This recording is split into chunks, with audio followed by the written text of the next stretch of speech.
Bloomberg Audio Studios. Podcasts, radio, news.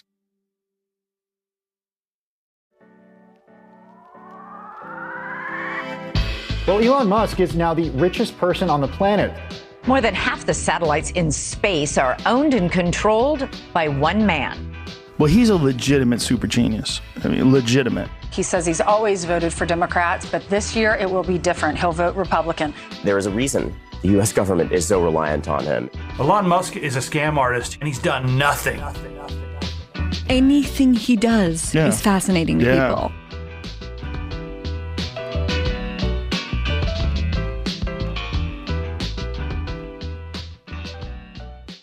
Welcome to Elon Inc., Bloomberg's weekly podcast about Elon Musk. It's Tuesday, July 9th. I'm your host, David Papadopoulos.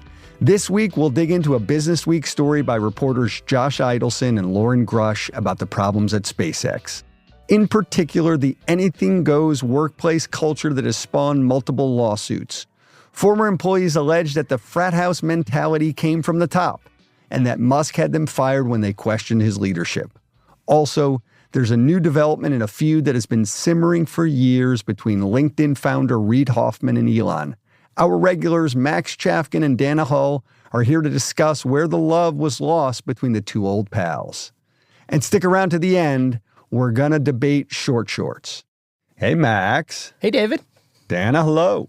Hello, hello.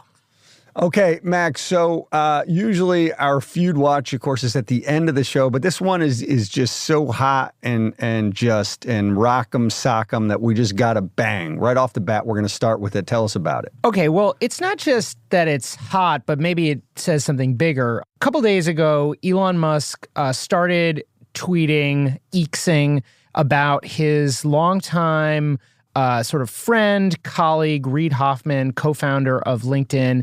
He did a post suggesting that the FBI should investigate Reid Hoffman along with Bill Gates for potential connections to Jeffrey Epstein, and then suggested that if the FBI failed to investigate that, the FBI should possibly be abolished. Pretty hot take. And not only is it sort of a hot take, but it's an attack against two very, very public figures, including one who has this long relationship with Elon Musk. Reid Hoffman was, one of the earliest employees of PayPal. He and Musk, I don't think, calling them friends is maybe a stretch, but they have done a lot of business together over the years. So it's pretty aggressive.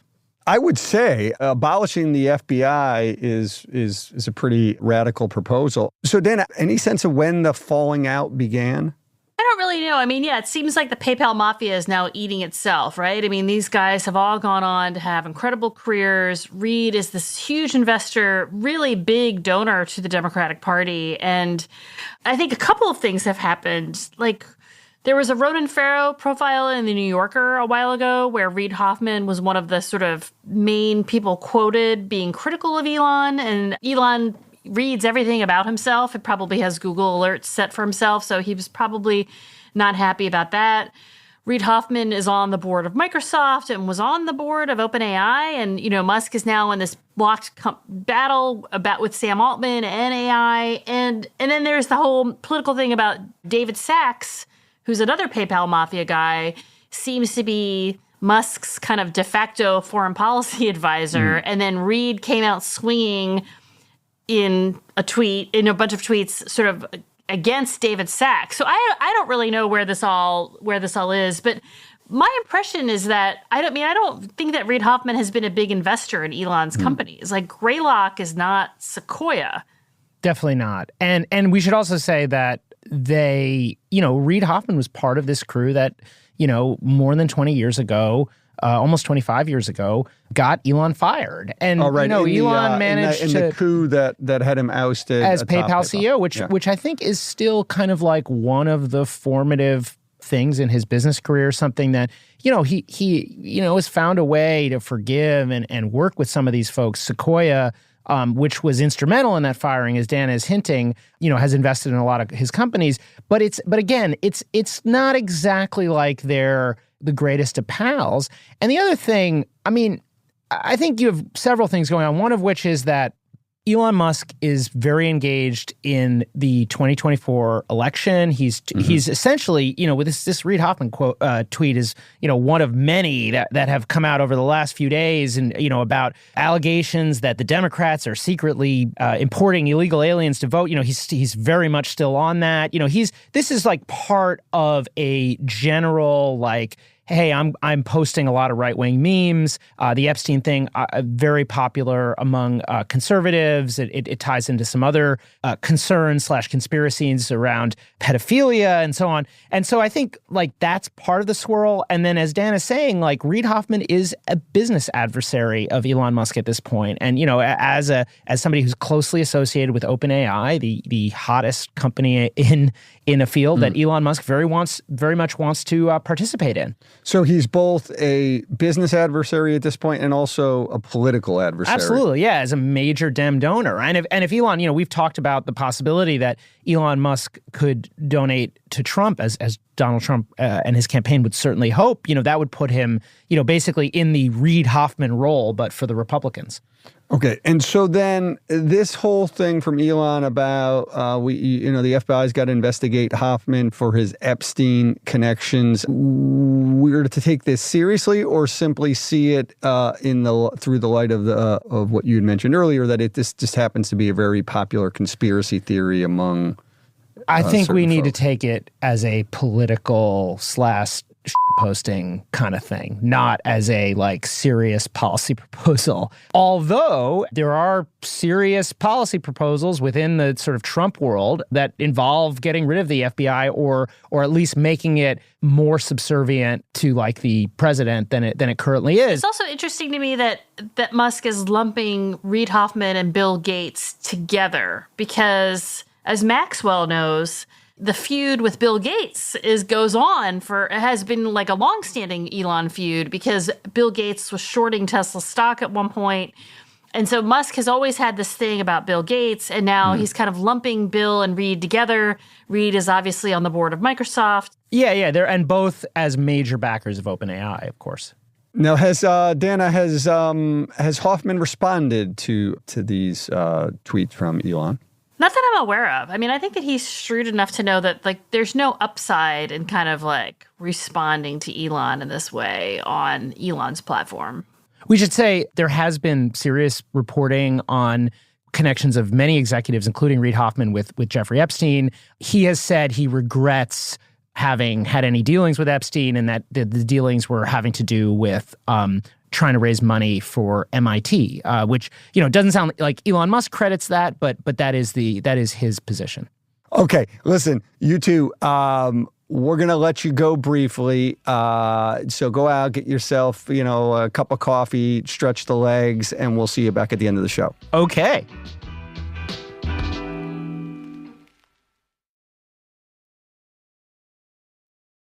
Okay, so now we're going to talk about SpaceX and the legal battle they are in with some former employees of theirs. And to do this, we have Josh Eidelson, senior reporter covering labor for us here at Bloomberg. Hello, Josh. Hello. And Loren Grush, who covers space for us. Hello, Loren. Hi, good to be here. In the story that you guys had that's out today on Bloomberg, great story, there are many lawsuits and counter lawsuits and the like, and it can all get a bit complicated. But explain what the contours are of the main lawsuit here, the one brought by the 8 former SpaceX employees. So 8 former SpaceX engineers allege that SpaceX subjected workers to sexual harassment, that men stared at women's chests, said they were biologically incapable of being engineers, made crude jokes that mimicked Elon Musk's tweets, that Elon Musk was injecting inappropriate content into the workplace that contributed to a hostile work environment, and that rather than addressing these issues, rather than punishing people for actual misconduct, Elon Musk and other executives punished the people who spoke up about it. That because these 8 people and others were involved in an open letter urging the company to hold everybody accountable, including to what SpaceX calls its no asshole policy, SpaceX responded with firings. These 8 employees brought these allegations to the U.S. Labor Board, the National Labor Relations Board, known as the NLRB, which issued a complaint in January. And after SpaceX responded to that NLRB case by suing the NLRB, saying that the NLRB is unconstitutional and any trial it would have under its existing structure would be illegitimate and unfair to SpaceX, these workers also brought claims in California state court, saying that the company has been violating California law about sexual harassment and whistleblower retaliation. So that brings us to 3 cases. It's a big step to say, hey, we're going to write an open letter addressed to the CEO and the rest of the management and effectively challenge them. What led them to do that? Yeah, the way it was described to us is that it was building for some time. So in the article, we talk about, the underlying culture of SpaceX, which Josh had touched on. But yeah, it was, it's an open secret. I wouldn't even say it's a secret, but, SpaceX has a really strong burnout culture. They hire 20-somethings out of college and they purposely kind of put them through the ringer, make them work long hours. And the way that is often described to us is kind of mimicking Elon because, he's been very open about how much he values work, sleeping in his office, staying late to meet really hard deadlines.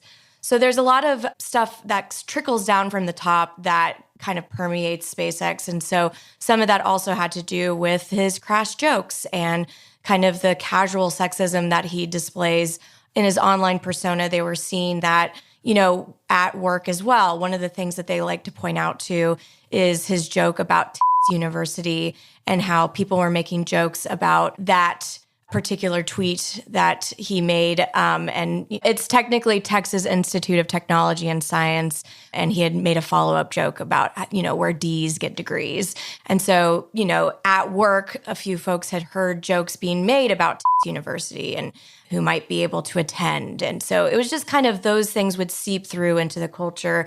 But then there were a few inciting incidents that really led up to this. The first big one was a former employee by the name of Ashley Kosak had written an essay for the publication Lioness about her experience with sexual harassment at SpaceX. And then probably the biggest moment that really made them turn a corner was a Business Insider article that came out alleging SpaceX had paid a flight attendant $250,000 to keep quiet about harassment that she had experienced by Elon Musk. And so all those things led up to it. What really put that over the edge was Gwynne Shotwell, the president of SpaceX, response to that article, basically defending Elon, saying, oh, I don't believe these allegations. I've known Elon. He couldn't possibly have done this. He's this is not the man I know him to be. And so that response from Gwynne was really when most of the people involved with the letter realized, okay, this, change isn't going to come from the top. This is something that we have to do ourselves. And so that ultimately inspired them to take collective action together. Gwynne was seen by many as the adult in the room and the person who sort of helped keep SpaceX on task and plow through some of the distractions created by Elon. Yeah, and if you read and listen to all of the commentary that is out there about SpaceX, so much emphasis is placed on the fact that Gwynne is the one in charge. We referenced an interview with NASA Administrator Bill Nelson, who is frequently asked about Elon's behavior because SpaceX is such a big partner with NASA. And time and time again, he constantly points to the fact that the best thing that Elon did was he put Gwynne Shotwell in charge. And so therefore, he has full confidence in SpaceX to do the things that they say they're going to do and operate professionally because of Gwynne. She is often lauded as the adult in the room, but there are times when she does essentially, do what Elon wants for the company, and because he is ultimately the top of the company. Okay, so Josh, in mid-2022, this letter is written and circulated. How many fellow SpaceX employees ultimately wind up signing this letter? More than 400 SpaceX employees had signed on to the letter when it was posted on an internal server before it was taken down. And something important to note David, too, is that the letter wasn't available for signing for very long. like how long was it up before it got pulled down? I believe it was roughly a day and a half less. It wasn't very long that people had the opportunity to actually sign on to it. So that's 400 people before it was ultimately taken down. One of the things that stood out about this letter, while it does call out Elon Musk, is it goes to lengths to cite the company's own values, to emphasize pride in the company, how much the company has accomplished in other areas, and couldn't it similarly be more ambitious about diversity and equity and inclusion. We report in the story there had been discussion about doing something like a walkout, as had happened at Google, and the authors decided instead to go with something that felt more like a conversation among family, they said. There was a sense of trying to speak in a way the company could hear. Right. If that was the hope, though, the response they get, in addition to their firing, the firing of these people, is in the aftermath, as one Musk loyalist in the company puts it, Loren, is SpaceX is Elon and Elon is SpaceX, i.e., this is who we are, this is the way we're going to roll, like it or leave it. Yeah? Essentially, yeah, it's they made it very clear that the company was not going to, extricate themselves from Elon's personal brand. And that was ultimately where I think the letter writers really understood that, if there was going to be any dissent in this workplace, it was going to be quote unquote canceled, which is ironic given Elon's penchant for, decrying wokeness and cancel culture. I feel like there's been multiple times where Elon has proclaimed, if your employer fires you for speaking up about certain things, we'll foot the lawyer bill. I think I remember him speaking to that point. And, a lot of people kind of pointed out the hypocrisy there. But that's essentially what happened here, right? Is that a group of his employees were speaking up about working conditions. They happened to target him specifically when they were doing so, but they were talking about the company culture as a whole and how they wanted to make sure that no asshole policy that we've discussed was being applied equally to everyone, because they were pointing out that, if some of the people at SpaceX behaved the way that Elon did, that behavior would certainly not fly, at least according to this so-called no asshole policy. Okay, so Elon responded initially by cracking down and by firing all the people, the rebels who led the uprising. How else has he responded to this whole episode, if at all, Loren? Oh, there have been various jokes on Twitter, if you can believe it. But yes, people have tweeted memes about the fired letter writers, and he's responded to them with laughing emojis and things like that. So basically treating the entire thing as a joke. And the common refrain online is, if you're going to speak up about your employer, how can you be shocked that you would get fired? And he's kind of fed into that narrative as well with his tweets and responses. Now, Josh, the firings themselves, they came pretty quickly in the aftermath of the letter and were pretty ruthless. Tell us a bit about how they went down. So by the day after the letter was posted, several of the key people involved had been fired. One told us he knew he was in trouble when he got called into the conference room with the frosted windows. Gwen Shotwell tele-chastised the workers via a laptop that was pointed away from the person being fired in each case, and accused them of distracting the company. One of them was walked out so quickly that the vice president for HR, after doing so, had to call him and ask him to come back and get his last paycheck. And Gwen emailed the whole staff telling them that there was no need for this sort of what she called overreaching activism, and that people involved had been terminated. Now, Loren, one of those terminated is a woman by the name of Paige Holland-Thielen. Tell us a little bit about her. Yeah, she was really kind of the forcing function for this entire thing. She was the one that created the group chat that ultimately led to the collective writing of the letter. And she's been probably the most vocal throughout this whole experience, but she goes into detail about the experiences that she had at SpaceX leading up to this. She talks about the fact that she felt like her voice wasn't heard, that she was left out of a lot of decisions that she felt like she should have been a part of, that she would have ideas that people wouldn't take seriously, but then when her male colleagues would present them, then they would suddenly be taken seriously. She also, experienced this casual sexism that we talked about, where people were making really inappropriate jokes.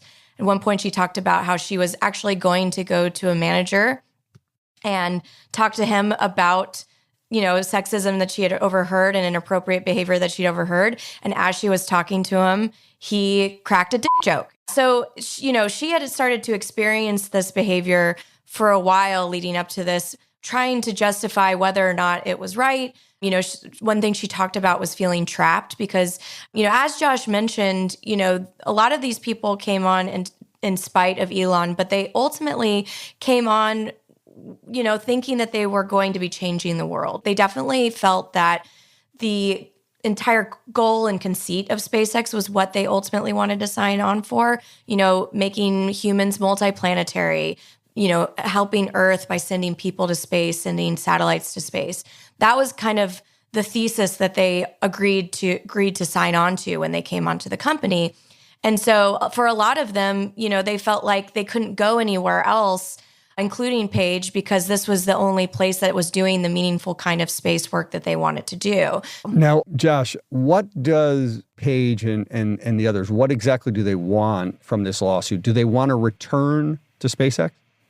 So in the case that the workers brought to the National Labor Relations Board, the NLRB, the government, were it to succeed, could force SpaceX to offer reinstatement to those workers. In the lawsuit that these workers filed in California state court, along with damages, they are seeking an injunction to force the company to change the conditions that they say created this hostile work environment.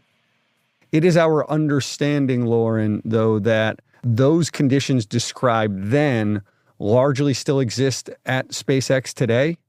Yes and no. I think multiple things can be true. I think there are probably some people at SpaceX who experience a great working and, they don't have any problems.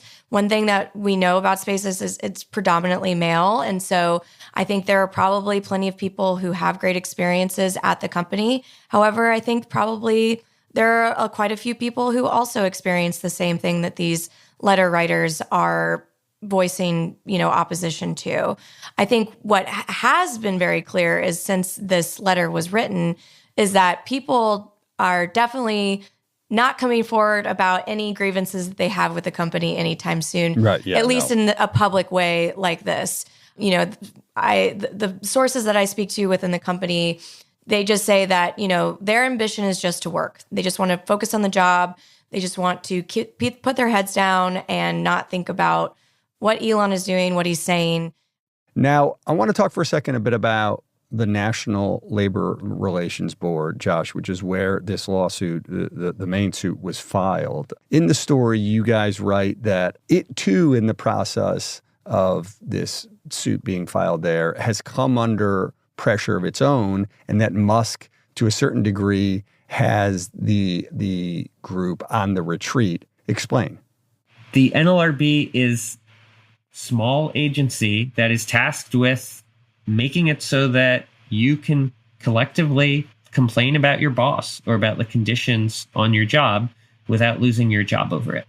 And Elon Musk now has this agency on the defense because after the NLRB brought its case against SpaceX, the next day, SpaceX brought a lawsuit arguing that the NLRB is unconstitutional, that its structure violates the tenets of the Constitution. And as usual, Elon Musk brought this case to Texas, to the Fifth Circuit Court of Appeals, which has become, in a way, his legal safe space. It has repeatedly taken up and considered overturning or overturned rulings against Elon's companies. And after some initial traction for the NLRB and the workers and trying to get the lawsuit from SpaceX shipped off to California to a friendlier set of judges, Elon Musk is now winning because a panel of Fifth Circuit judges agreed to an injunction putting the NLRB's case on pause. And the NLRB, in an effort to disgorge this case from the Fifth Circuit, has now volunteered the idea of indefinitely pausing its case against SpaceX while Elon Musk and SpaceX's lawsuit against the NLRB proceeds. And the lawsuit that SpaceX has brought does not just potentially affect SpaceX workers. It would affect, right, every similar case, presumably across all industries, would now, I guess this would serve as something of a precedent for them. So, in other words, the NLRB is saying, okay, we're going to not drop our case, but we're just going to hang out until essentially another court decides if we're a legal constitutional body. So it sounds like the stakes are pretty high here, Josh. The stakes are high here. With the Trumpified judiciary, we could see any number of outcomes, including changing the structure of the agency so that the next president, say Donald Trump, could fire all of the NLRB's judges who consider cases like this and replace them, could fire all the members of the NLRB who consider appeals of those rulings and replace them. There could be hundreds of cases forcibly rewound back to before an agency judge considered them. And there is now fear from advocates and including from workers we talk to that the consequence of their effort to stand up to the company could be an opportunity for the judiciary to take a bite out of the agency that's supposed to protect this kind of activism.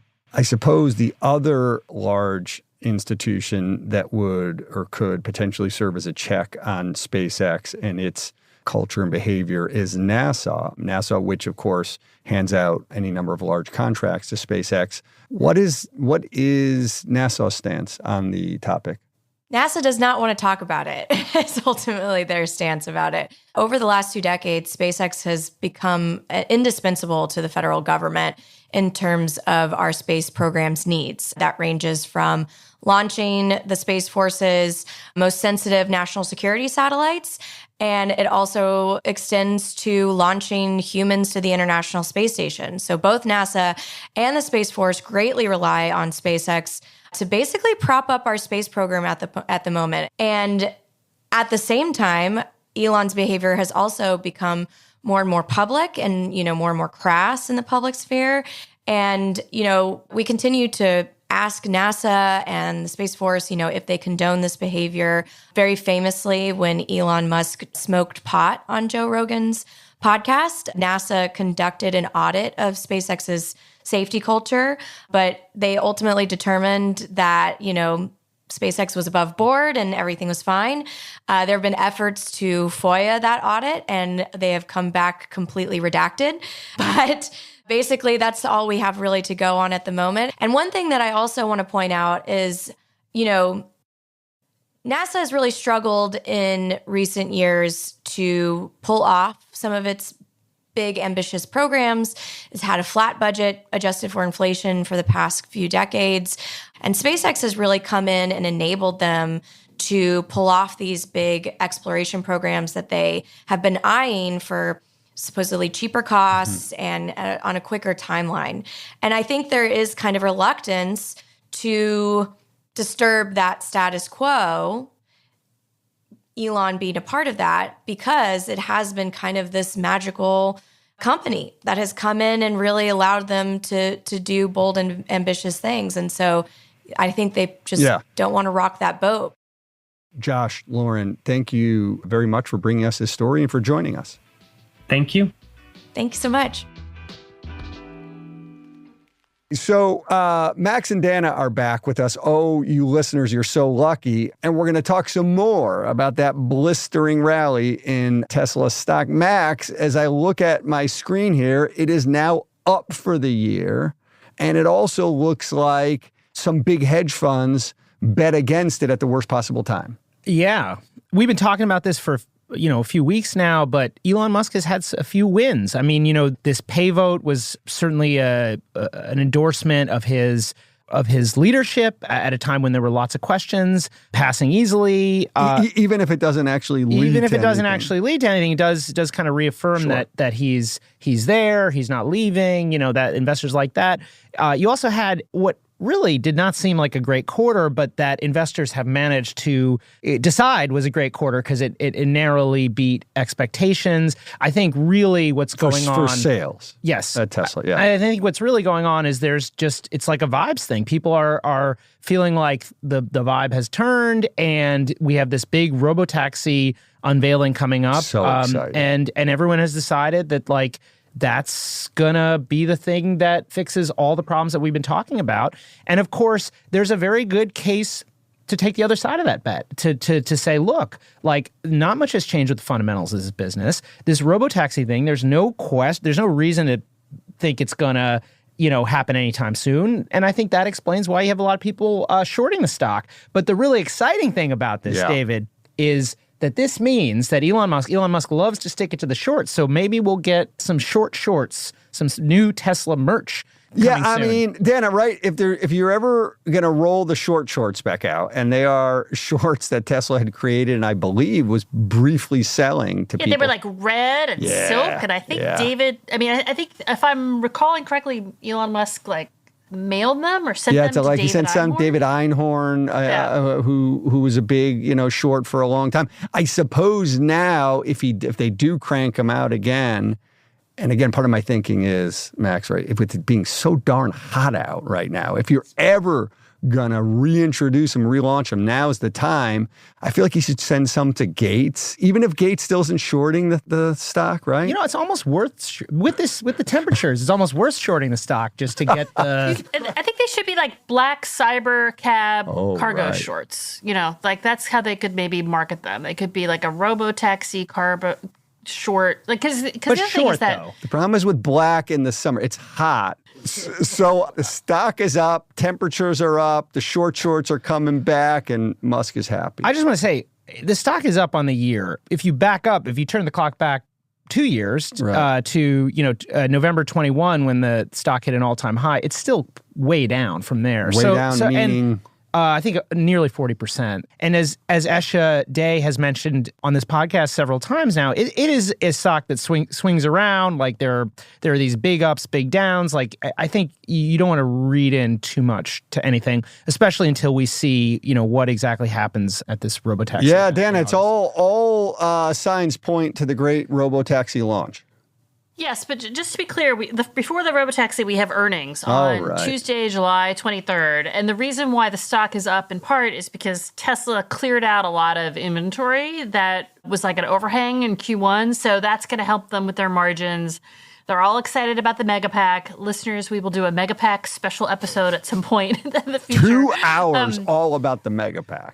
So the stock is up because the earnings should be better because they got rid of all this inventory. So that's a big part of it too. But this is why it's very, very important to have you on the show, because you keep us to task here. Don't let your robotaxi enthusiasm get the best of you. Curb your enthusiasm, pal. Do you really think though that Dana, you really think the stock is getting run up like this because of inventories being? I'm not sure I have confidence that the market is as rational as that. What I'm just saying is, from a fundamental perspective, Q1 was a really lousy quarter because they made more cars than they could sell. In Q2, they sold more cars than they made. So all of these old Model 3s and Model Ys that were sitting around in parking lots, and the parking lot truthers were out talking about this inventory build out. That inventory has now been cleared. And that really helps Tesla because Tesla does not have dealers. They sell cars directly to their consumers. So that when they have a lot of inventory sitting around, that is just like a dead weight on their balance sheet. So the fact that they managed to clear this inventory helps them. Is that why the stock has gone berserk? No. I mean, the stock is doing what it's doing because everyone's excited to hear about the robotaxi. About the robotaxi, and it's a huge momentum trade. People are so excited. They're spinning up these like crazy. I don't know if you all saw but the big rumor among the Tesla enthusiasts was that he had secretly hired. Elon said this is not true. That he had secretly hired Uber founder Travis Kalanick to lead the robotaxi efforts, to bringing the band of kind of like slightly canceled figures together to usher us into the new AI era. I'm sad it's not true because it would be fun to see Elon and Travis. Those are two very strong personalities come together. All right, absolutely. All should be revealed in 1 month, and and we'll watch the stock in the meantime. Max, Dana, thanks as always. Pleasure to be here. Great to be here.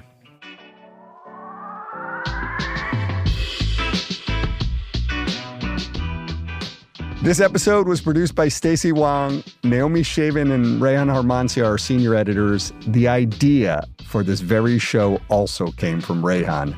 Blake Maples handles engineering, and we get special editing assistance from Jeff Grocott, Antonia Mufarech, and Arafat Jalasho Perry. Our supervising producer is Magnus Henriksen. The Elon Inc. theme is written and performed by Taka Yasuzawa and Alex Sugiura. Brendan Francis Newnham is our executive producer, and Sage Bauman is the head of Bloomberg Podcasts. A big thanks to our supporter, Joel Weber. I'm David Papadopoulos. If you have a minute, rate and review our show. It'll help other listeners find us. See you next week.